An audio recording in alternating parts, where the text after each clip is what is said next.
Hey, everybody, welcome back to another episode of the Horse Geeks podcast, where we look at horses and riding from the inside out.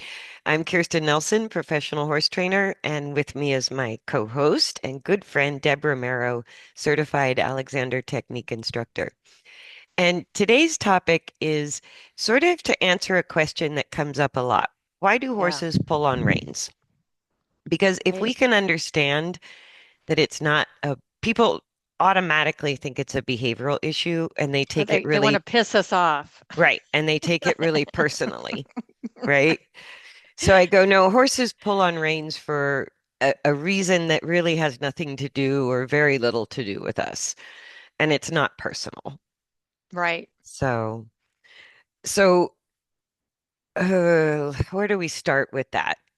And I've got, of course, Lily. Well, I think Lily's what putting her tail through the I video. think what we do is looking at it from my perspective as an Alexander teacher is why are we letting them by pulling disrupt our balance Oh, as a rider. as a rider? Yeah, How that uh, directly tells me that the rider hasn't figured out, the spinal integrity of their own body right. to And so balance, without their hands. Because if you take the hands away and the rider cannot maintain their upright vertical position, that tells me that there's an internal balance problem.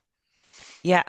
So a lot of times when people are finding their stability and their balance in the saddle as a rider, I'll lead the horse to just take the hands out of the equation. I go because humans love to use the hands. We're so dewy with our hands. We think we can fix everything with our hands. Yeah, and our eyes are in front of our head, so we're looking at our hands. We're looking at the horse's head and neck, and Right. everything just becomes narrowly focused on reins, bits, head, and neck.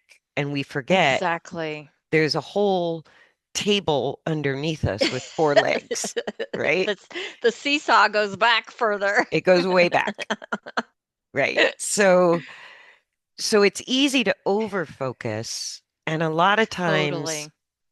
if I can't lead the horse for the person, I'll just say, look, have a relatively loose rein Mhm. and just put your hands in a light contact with the neck, the saddle pad, the saddle, the Right. front of the saddle, wherever it's comfortable. And what people will start to notice is when the movement of the horse makes the seat or the torso a little unstable, people can start to notice automatically the arms and the hands tighten as a Right. instinctual response. It's totally instinctual. It's a fetal response of Right. going inward. Yeah. Right. And so as soon as our torso, our pelvis, spine, head is challenged by the horse's movement, we grip with our legs and we grip with our I hands. agree with that too. Like that's just, we push in the stirrups, we find a way through our limbs to restore stability. And I And think we talked last time about negative rain contact, which is this pulling towards us, which really isn't contact. It's really an aid. yeah, because the pulling direction, which is towards us away from the horse's front end, it always happens automatically if we shorten any muscle.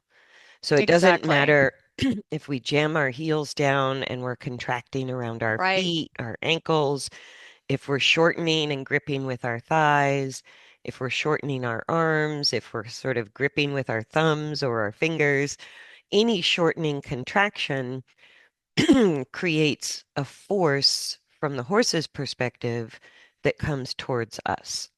Right. And this whole theory, correct me if I'm wrong, of thinking we can balance the horse through our reins.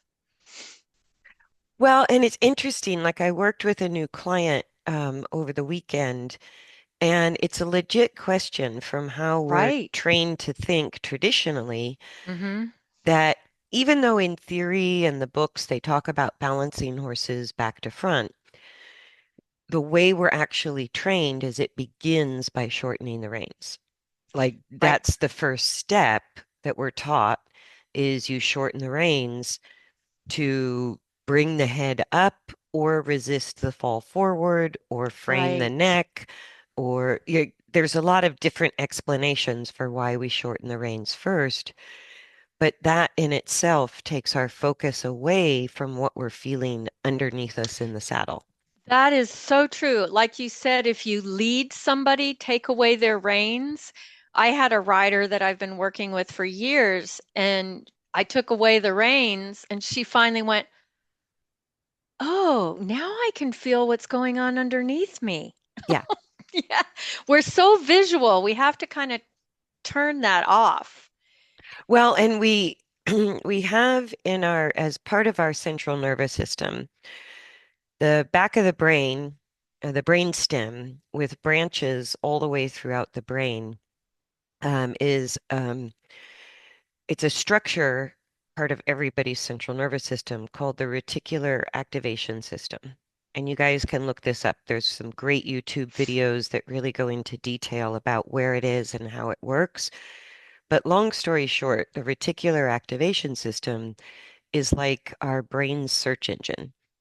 So it acts like Google, right? And this is why when we change our focus or we change what we're thinking about, that reticular or the RAS, reticular activation system, it filters the information that we're gathering through our five senses, through our peripheral nervous system, and it only sends us a few bits of that information at a time.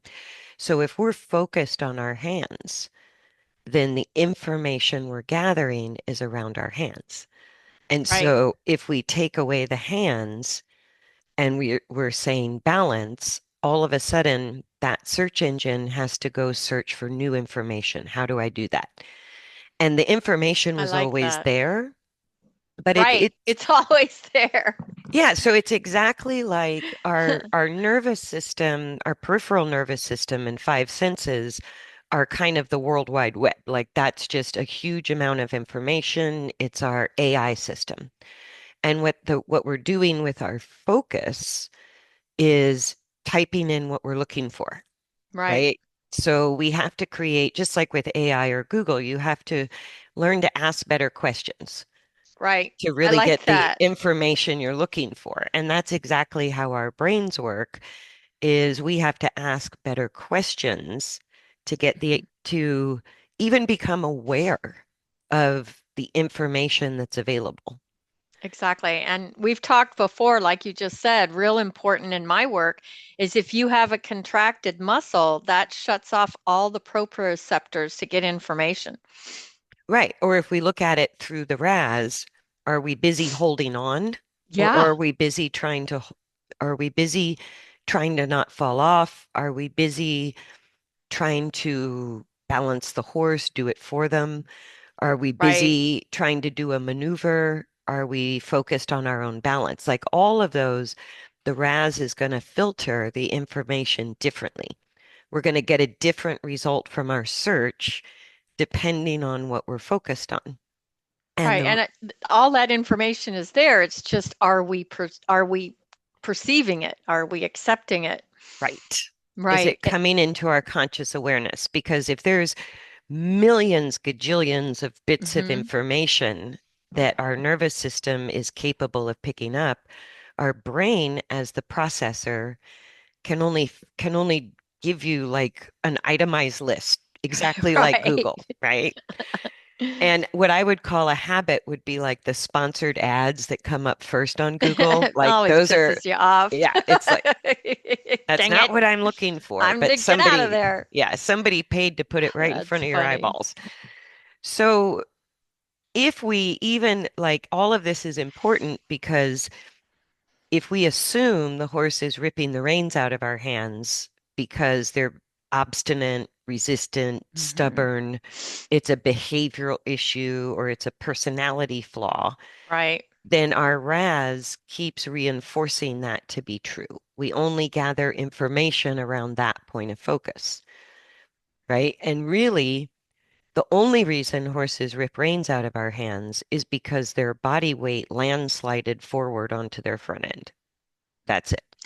I go, Exactly. in a nutshell, they lost control over their own body weight distribution during motion, and so they want to lengthen the neck. And if we restrict that with the reins, my little Arab just mastered the art of ripping me out of the saddle through the reins, right? To And it only took me 15 years to figure figure out that that this is a weight out. distribution problem. This is not a her being naughty, her being an Arab. And I went through all the normal human instinctual reactions, right? Because Ah, as soon as I felt her pull on the reins, our instinct is to pull back against. Like yeah. that's so That's an instinct. instinctual, You're right. it's hard to control. It's just like if somebody comes and pushes on us, our tendency is to push back, right? Right. And if we don't like that tug of war feeling, then we just drop the reins and go, oh, my horse hates rein contact. I did that too, right? That's true. Or We do think that sometimes. or my horse hates this bit. And Right. so, Change the bit. Get a right, different bit. Get more leverage. get more leverage, less Right. leverage, buy Hmm. a $500 bit with all these special features. And I did it, right? I did it. Thank God I had Prima for 32 years because I'm a little slow on the uptake.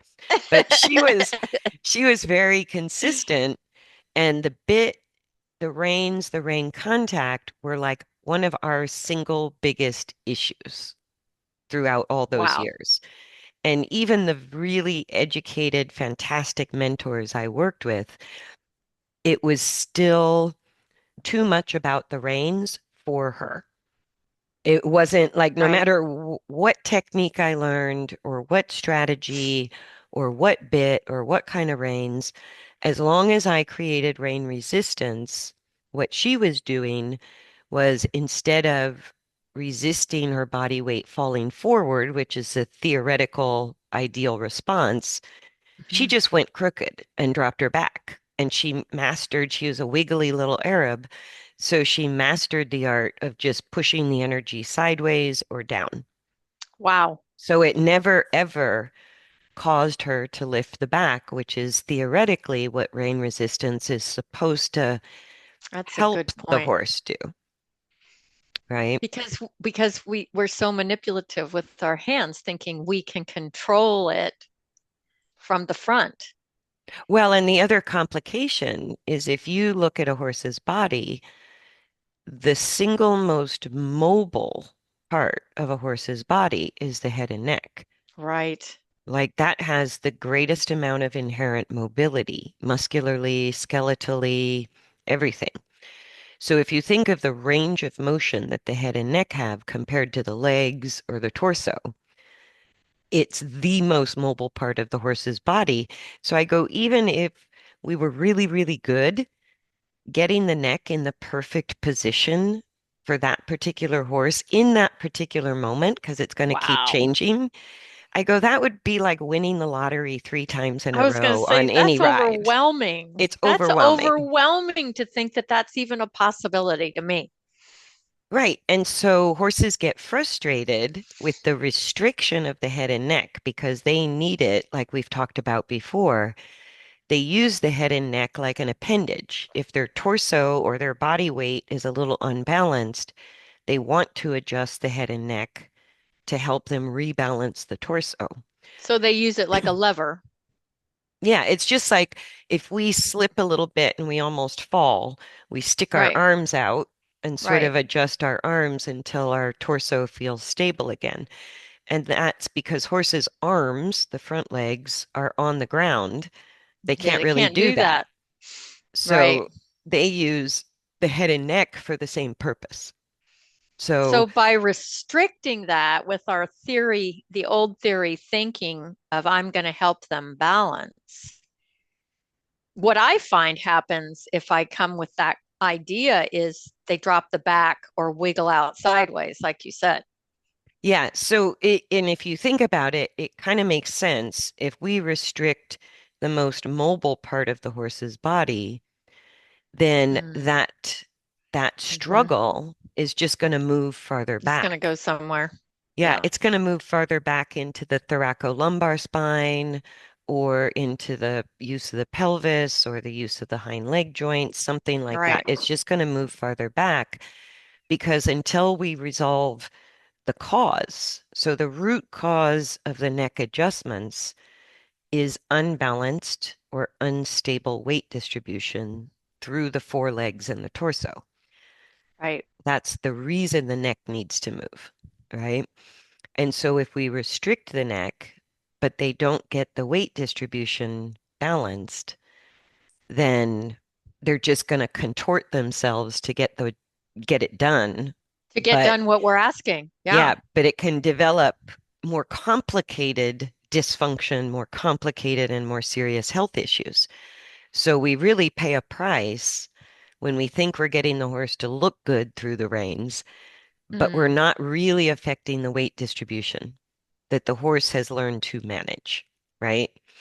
And so the most theoretically ideal use of the reins is to create rein resistance as the horse's weight is falling forward. But that doesn't even work for all horses. Mine, Right. I was going to many of mine say, included, with my new guy, Milo, that works for a distance. and then no more. And then it's a no go. It's a no at all. I got to let it go. Right. Otherwise, I'm going to get yanked out of the saddle. Yeah, and I've had all kinds of different responses, even just my personal horses. So I had a great Right. big Holsteiner quarter horse cross who loved the contact, and he ended up just getting heavier and heavier and Ah, heavier. And the bigger again, bit syndrome. I had that same thought cross my mind. I need a leveraged bit. Or the same thing I hear from Mhm. people. I need to go to the gym and build more upper body strength to ride my horse. And those kind of Oh, horses Lord. often, really frequently, they get called a man's horse. Really? Yeah. I don't know if you've ever heard that, I but have not it's, heard that. yeah. When Man's somebody horse. What? Because describes men have more power? What the it, heck? men inherently have more upper body strength. That's true. It's more Yeah. available to them than it is to women. Yes. And so these horses get called a man's horse, and what they're really learning to do is tripod. They're using the Mm. bit as an extra leg because the weight has not come off the front legs. And but some horses can quite comfortably take the pressure of the leverage or the rein resistance, and then they just learn to lean on the bit and the two front legs, and off they go. And so they can kind of function Hmm. like that. But in my case, he was a huge horse, right? And kind of a heavy-bodied, more cold blood than warm blood looking. And I just ran out of strength. I'm like, this Right. can't be right. Like I can hardly What ride makes my us horse. think? What makes us think we can leverage that? What makes us think that that's even a possibility? I don't know. I know, right? Because he was easily a 1,200-pound horse. And I go, what makes me think What makes me think I'm going to leverage that? that I'm going to hold up even half of that, right? Yeah. And so that's one response horses can have is they just get heavier and heavier and heavier. And we work harder and harder. Like the more they pull on our hands, the more we bring our body weight up to find that Right. tension in our upper body and arms and hands to try to resist it. And what that Right. ends up doing to the rider and the horse is just further and further destabilizing the back under the saddle and the seat of the rider, the back of the horse. And so the other response, which is almost the opposite, is another warm blood I had who just as soon as you touch the reins, he would curl his neck, Yeah, I have right? one that does that. Yep. And what the horse is learning in that case is instead of shifting weight off the front legs or resisting the weight from falling to the front legs, what they're learning to do is overcurl the neck muscles as a way to hold their front end up. And then That's the key. they're basically putting the bit off the lower jaw into a more comfortable place where the pressure is less intense in their mouth. Wow. So when horses drop the pole, get behind vertical, and ironically, then they feel light on the reins. They do. So, You feel like you're doing your job. right, because what Right. what they're doing is holding in the neck and repositioning the bit into the corners of the mouth or just above the lower jaw, where they're giving themselves relief in their mouth. Right. And so what you see a lot, that's probably the most common response to trying to collect a horse through the reins is a dropped poll, an overcurled neck, the head behind vertical, even, roll cur even got really popular thinking that deep curling of the neck was somehow going to lift the back. Right. And all it did was keep horses on the forehand. The weight And like you never said, shifted. the important word there is holding. They're bracing against it. Right. This is not a natural thing of balance. There's no balance in holding and contracting a muscle for that long. No, and a horse holding and pulling, it is a learned skill to resist holding and pulling in response, Hmm. right? Because that's our instinct. Yeah, it is. And that's why the combination, like ring contact, is such a tricky deal for between a horse and rider. Yes. Because you have the most mobile part of the horse that actually needs to change constantly.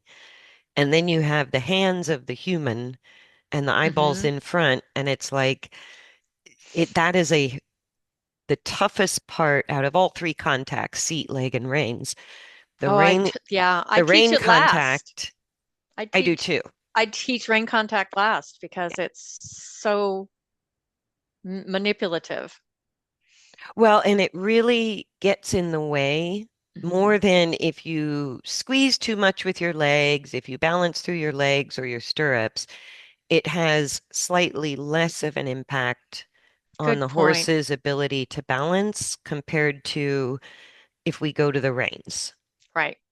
And so the reins, because of the horse's front end mobility, and because they use their head and neck the same way we use our arms, that's why it makes a huge difference, huge to a Right. horse. If that's where we go to find stability or begin trying to balance a horse, then it's just a no-win situation. Yeah. Well, remember when I was learning to ride, I was at an academy with a German riding instructor, and he would lunge me forever without reins Yeah, to the point of tears. that's the old-fashioned way of Yeah. developing the rider's Yeah. seat. I think Yeah, it was 6 months yeah. of no rein contact. No, and even like I do this across the board. It doesn't matter if I have a novice rider or an experienced rider who's pretty ingrained in their habits. Me leading the horse while we're working on the rider balance is Yeah. huge. Yeah. And I always recommend even if you have a friend to lead the horse for you and just get your hands out of the equation, it it opens up your perception to what's happening under the saddle. It Right. opens up your perception to whether you're stable without your hands or not. Oh, it's a wake up call because as soon as you take away the hands, if the person isn't balanced, they go gripping with the legs. Yeah, and if the person doesn't have a fear issue, I take away the Mm. stirrups and the hands. Right. And it's Perfect. like all of a sudden here's this little weeble wobble, like balancing in the saddle, just on the seat bones, That's too funny. right? Because our seat bones are just two little knobby points, Right. right? They're And not, it's they're like, much closer together than we think they are. yeah. They're So not very far apart. if we think of our seat bones like our feet, we're basically trying to balance in the saddle on toe shoes, Yep. like on point. We're Yeah. just That's it why it's it's so very important delicate. to remember a level of tone in the front of your body to support that. Yeah, You can't what supports your back is your front. exactly. And what Yes. supports your front is your back. Yeah, And so so, those have to be equally talking to each other to stabilize the spine because the human spine is not really on your back. It's more down the discs are more centrally located. right, Yeah. right. And so when we learn how to use our body as our primary aid, so Yes. my aids, my balance is one thing. It's my job to maintain balance no matter how the horse moves, right? Right. And that's the equivalent, it's closest to me to a sailor getting his sea legs. Like you're not trying to control the ocean, you're not trying to control the boat. You're trying to find your relationship to gravity in the context of all these pushing and pulling forces against you. So Right. I go, if our torso is the sailor and our saddle is the boat, the horse's movement is the ocean or the Right. river or whatever body of water, right? And so an unbalanced horse is going to be pretty torrid conditions. Like it's going to be a rough river or it's going to be a Right. It's going storming to ocean. rock you around. Yeah, it's going to push and pull you around a lot when a horse is out of balance. And so if we take away the stirrups and the reins and we learn how to get our sea legs from our seat bones to our head, it's like that's kind of the fun part of kayaking or being on a I river agree. or being in the ocean or surfing is that there is this force of motion. But even in the ocean, our relationship to gravity under the ocean, right? Hmm. Under the waves, or if we look at the horizon, that's our balance. Like we have to find our relationship to gravity, no matter the forces of the waves or the current or all of that. Yeah, and I we've talked about this before. There's something about when we get on our horses that we forget we still have to maintain a relationship with gravity. Yeah, we start riding the saddle and we ride the Yeah. horse. Yeah, instead of maintaining levelness over gravity, we tend to go Hmm. level over the horse, but the horse is probably not. I haven't found one yet that is perfectly balanced. Well, and again, this is a perception thing. Our RAS, Yeah. the way we're trained to focus when we learn how to ride is to keep your seat bones even in the saddle. Stay in the Hmm. middle of the saddle, keep your feet equal in the stirrups, keep your hands still, keep your reins equal, right? And then the horse goes out of balance. So it's like if that's what we've trained our RAS to look for, Right. then we're not aware that we're going out of balance with every wave of force hitting our body. Exactly. We're capsizing, right? And Yeah. so then we instinctually respond. But again, that's not even on our radar because we've trained our mental perception to be equal in the stirrups, equal on our seat bones, equal in our hands. And I So go, we've kind of what we've done is blocked new information from coming in. yes. So if We've we created the take, habit of this is the way it goes instead of just getting on and saying, oh, just maintain a relationship with gravity and keep that. which ultimately that's what it comes down to. However we Yeah, find it exactly. and whatever unique instruction I might work with any given rider, I go, the horse will never stop pulling until the Hmm. rider can stabilize the relationship to gravity during motion. Because as long, Exactly. like we become sort of a buoy, right? We just get bounced around by the waves and tossed and turned. Exactly. And what that means is the more we get moved by the saddle, if we're not maintaining our alignment with gravity, like a good sailor, we're being pitched around the boat, right? And if Right. you're in a kayak or a canoe, Oh, you're done. you're done because that boat's going to capsize. You're done. Yeah. So if you think of like a paddleboard or a surfboard or a Hmm. kayak or a canoe, if you go with the motion, you're going to capsize. Right. So what you're actually doing is counteracting the wave of force. Exactly. So if the wave is coming and lifting you up on the right side, you got to put a little weight there to resist the wave So you don't capsize. so that you Exactly. So come back into alignment with gravity despite the wave, right? exactly. So I go until a rider can find that consistent relationship with gravity, horses will not stop pulling. Like I just go, they're sort of, it's like getting a private lesson from the horse that you're Yeah. unstable, right? Well, and it's if you think about it, if we're not neutral, how the horse has to try to manage what we're doing. Yes, because we're exaggerating Yeah, we're the exaggerating force. the problem. Yeah. Yeah. And then if the horse pulls, like some horses rip the reins out of your hands, Yes, they do. others do it sort of slow. A lot of them just get behind the bit to get the pressure changed in Right. their mouth. And when we see the poll drop or we see the neck curl or the neck shorten, that's not a horse that's shifted weight.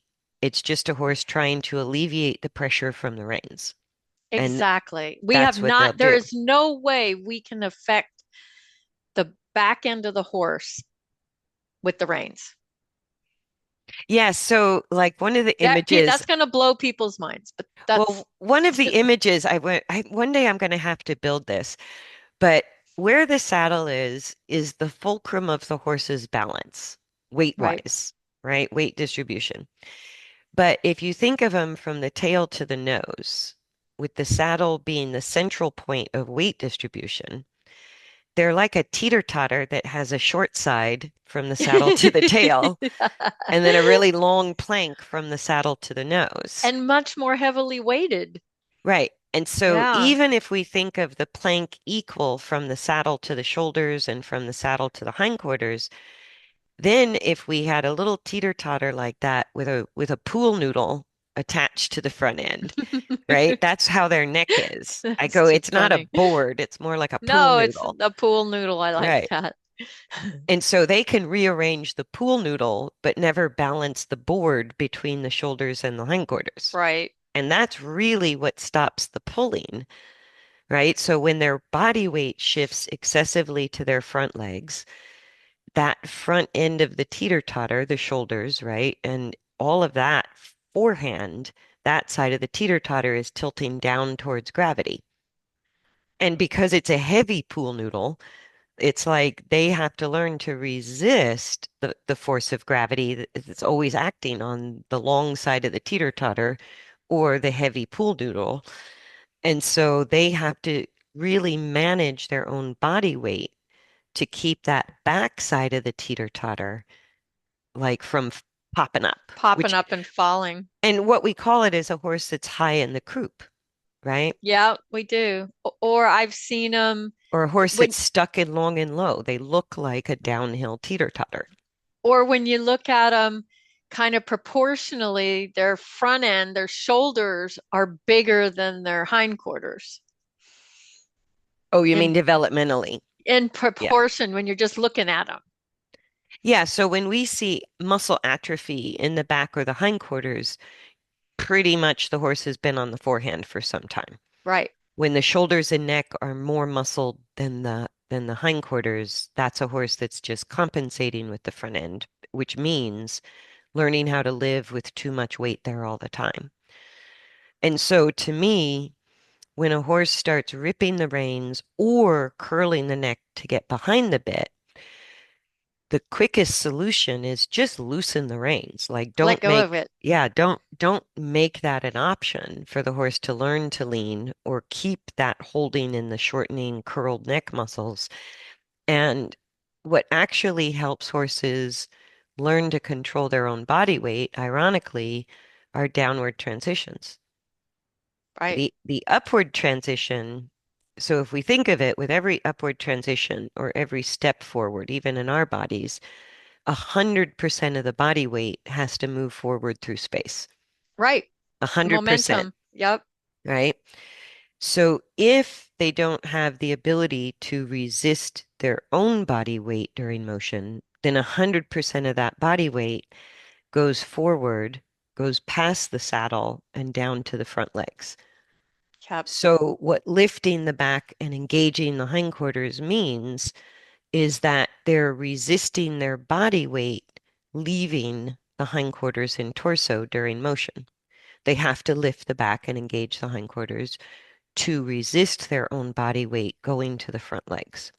Exactly. And when they do, they elevate their own long neck and head.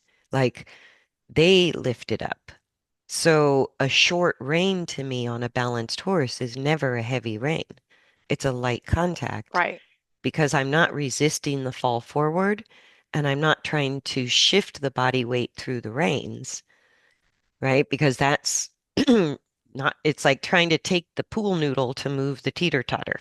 Right. I go, it's just going to keep bending. It's not, yeah. But what we can do with our body is resist the fall forward from the saddle. Exactly. Don't go with that. Yeah, so we don't get pitched forward Right. and we don't lean back.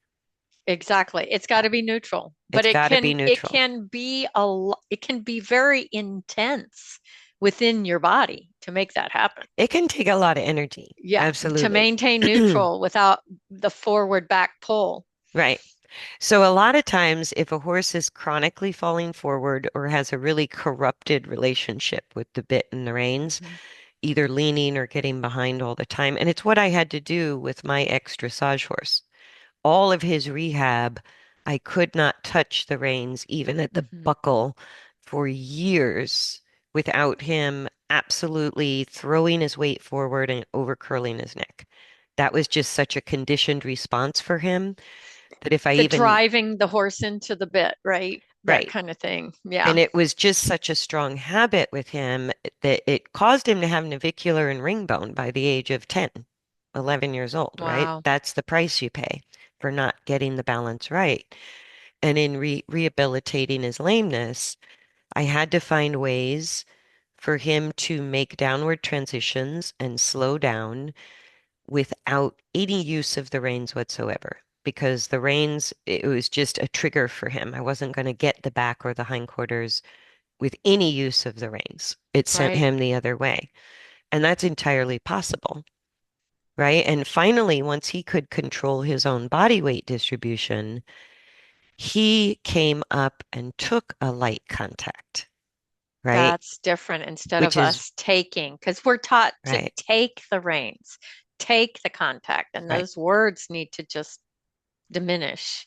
right. So for Yeah, him, taking a rein contact and having a long neck with an elevated pole was absolutely the final result ah, of getting the hindquarter engagement and getting his back to lift, which is how he controlled his own body weight from falling forward to his forehand. And same with my little Arab. That was the only thing that ever worked was once I figured that out, she would even take the contact, right? And she just had such a strong habit all the years I got it wrong. I had to be pretty light on the reins, and it had to right. be, she had to elevate her own neck, and then I could take the reins. And then she didn't try to just rip him out of my hands. But it Wow. was like for years, all the different strategies, all the different bits, special handmade bits I ordered from Europe. Oh I went my I went goodness. down the rabbit hole with that one, thinking it was a bit issue, it was a rain issue. We had her teeth checked, we had her mouth checked, we had the bit fitted, like it just down the whole rabbit hole every human goes through. None of it worked, right? And I gave it a good shot, at least a decade, if not 15 years before I figured Wow. it out, because we get a little stuck. And it Yep. was what all of my best mentors were telling me to do. Mm, So who was I? to Who was I question, to question that? right? But my little mayor was like, I'll question that. That I'll sucks. take That it isn't on. working for me. I'm just going to have to keep telling you how much that is How not working stupid you're for me. being. Right, Stupid human. Stupid human. right, right. And so finally, when I had other strategies and using my body in particular in the saddle, to resist the weight shift going forward, right? Which happens for horses when they slow down, when they shorten stride, when they make downward transitions. That's where they learn to control their own body weight. But as long as we're driving them forward, thinking more energy is going to make a better horse, we Mm. keep pushing them, we keep teaching them to lose control over their body weight and land on the forehand And that we're going to fix it by rain resistance or some maneuver or some or some, exercise or some yeah, or gadget. Yeah. a gadget. Yeah. hmm And it's the most unknown part about horse balance is that your best friend for getting a horse to quit pulling on the reins and getting a horse to control their own body weight from falling forward is through slowing down, shortening stride, and downward transitions And downward transitions, bringing the braking phase in more often. more Yes, often, and yes. half halts, transitions. And like it was a big breakthrough with my horse where I couldn't touch the reins in his rehab process until we could start. And it took some doing. He wasn't good at it at first because he had no control over his body He had weight. no muscular way of doing it, He probably. didn't have the coordination, so he Yeah, didn't know how. And then the second layer was he didn't have the muscle support to even right, do it. So it took a lot of several layers of different strategies for him to develop the coordination and the muscle strength to make a downward transition, even from walk to halt, with zero pressure on the reins. right. But that's ultimately what I look for is if I can do that, the horse is basically able to control their own body weight. And then I don't need the reins. Right, then it's a I no-brainer at that point. yeah. And what's interesting is once I don't need the reins, the horses take a light contact. They They like will that accept it. connection. They will accept it Yeah. instead of yanking or going behind the bit. They will actually say, "Okay, I feel balanced. I think we can do that." Yeah, so all of that frustration with horses ripping reins, getting behind the bit, all of that contortion through the neck, and that battle so many riders get into with horses Mhm. and horses leaning on our hands or ripping the reins out of our hands. All of that is a variety of results from the same root cause. The root Right, cause is the horse cannot resist their own body weight from falling forward to the front legs. right. That's the root cause of the problem. And until we learn how to help horses resist their own body weight during motion, we're constantly struggling as much as the horses. Yeah. And I think I've seen the proof. I've been through the frustration myself. The maneuvers aren't necessarily going to get you there. Hmm. It's really dynamic between the horse's body and the rider's body. At the end of the day, it comes down to our, It's dynamic. It's a constant yeah, conversation. like what I focus on is how we give aids, how we maintain our balance. I go then whatever maneuver, path of travel, speed adjustment, transitions, okay, that can be added to it to play with experimentation and different coordinations. But I was raised in the world of get your horse straighter on the line to a jump, right? Get him to come off your legs, snappy departures, smooth transitions, plant your hands, keep your hands quiet, short the reins, lengthen the reins, give more Thumbs up, resistance, right? all that. Right. Hold your pinkies here. And Yep. it's like, It's not about the hands. right.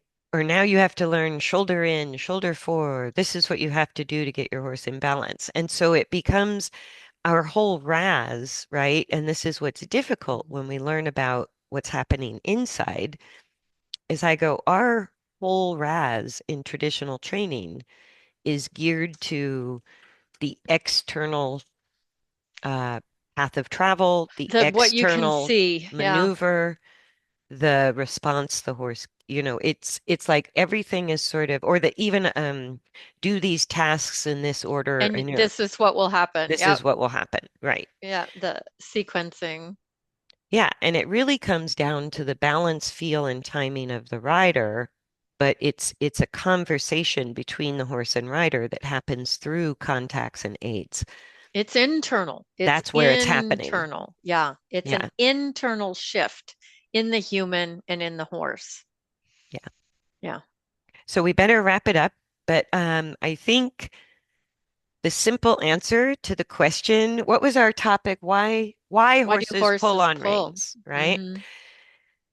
The answer to that question is too much weight on the front end.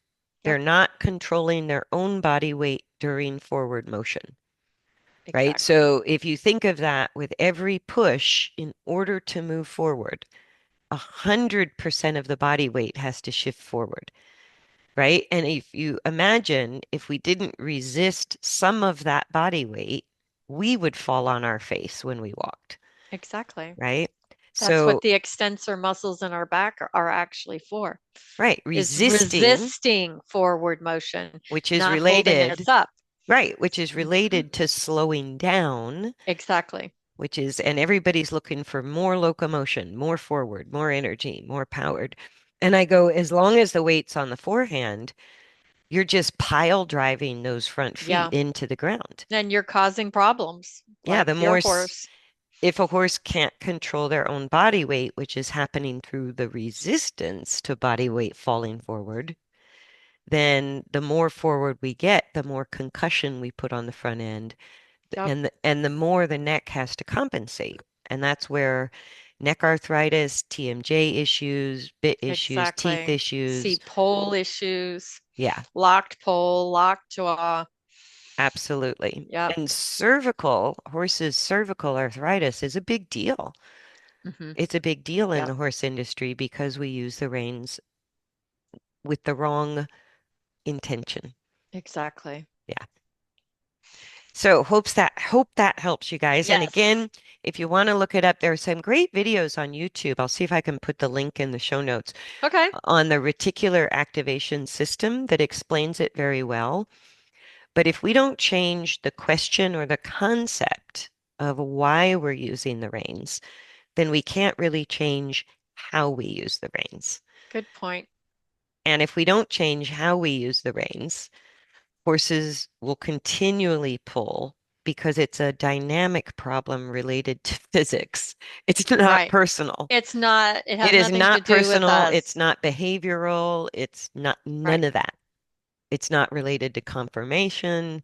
It's just none of that. And I have completely gravitated away from any use of tie downs, martingales, running martingales, leverage Yep. bits, anything that's containing the head and neck. The most leverage Good I ever point. use anymore is a simple snaffle. That's all I have mine in. All of them are snaffle. Yeah. And even my horse that really you couldn't touch the reins, I did a lot of work with him in a halter. I Yeah. go, even just putting the bit in his mouth at first was a That would trigger. send him. That was a trauma. Hmm. Yeah. So I had to do a lot of work in a regular halter with the reins attached to either side until he could start to control his body weight better and better. And it was until I could fix his issue where he could resist his body weight from falling forward. That head and neck was all over the place with big signs of stress, like gnashing the teeth, gaping the mouth, Yep. and all of those. Like we try to strap the mouth closed and we try to, fix Yeah. the All reins that and all of that. And I go, those are just expressions of stress. struggle, struggle. Struggle, struggle. So what's the struggle, right? I go, the struggle is they can't get comfortable with excessive weight on the front legs. That's just not possible. They Right. can do whatever we want, but we're either In going the to long have, term, it's a problem. it's going to go one of two directions. You're going to have lameness issues, particularly on the front legs, or health issues like neck arthritis or things like that. Hmm. Or you're going to have a horse that says, screw this, I'm done. I'm I'm out of done, here. and they become your behavioral issues. Yep. Yeah. And the more we don't change the root cause, the more they escalate the behavior issues trying to tell us. So The pulling of the reins, that's like the end result of the That's problem that's much deeper. Yeah, that's the symptom, not the cause. it's the symptom. Yep. Absolutely. Good way to put it. So, thanks everybody for joining us for another episode. Please like, share, subscribe, pass it around if you like this information. We're here planting seeds of Yes. shifting thoughts. Paradigms. Yeah. Yeah. Because like I said, it's just a real thing. It's like right after you buy a new car, you see the same car everywhere. The same color car. Oh, there it is. There it is. There's the car I just bought. And you hadn't seen him on the road before, but that's our RAS becoming aware of something. Then we start to see it everywhere, Right. right? And so Okay. that's how powerful it is. And until we change what we're looking for, we don't find solutions that get us where we want to go. We just keep Exactly. being stuck in the loop of our predominant way of thinking. Yep. All right. Thanks, All everybody. right. And look forward to seeing you next time. Bye. Bye.